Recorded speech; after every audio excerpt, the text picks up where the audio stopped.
यार मुझे एक अकल से एक बात बताओ, ये तस्वीर दिख रही है आपको?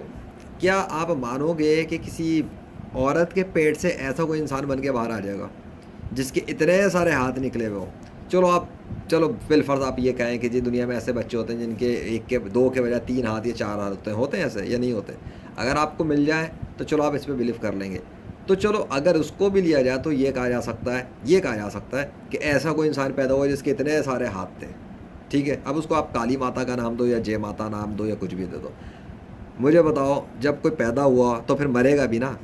आपकी अकल क्या कहती है? कोई इंसान जब माँ के पेट से निकल के आता है, पैदा होता है, बच्चा, छोटे छोटे जो बच्चे होते हैं, तो कोई पैदाइश के बाद मर जाता है, कोई पैदाइश से पहले मर जाता है, कोई पैदाइश के बाद अपनी किसी भी टाइम कोई एक्सीडेंट से मरता है, कोई बीमारी से मरता है, लेकिन मरता वो है। तो जब कोई पैदा होता है तो मरता है ना, और जो पैदा होता है वो खुदा थोड़ी होता, वो इंसान होता है। इंसान पैदा हुआ मर गया, गॉड क्यों मानेंगे? इसलिए नहीं मानते।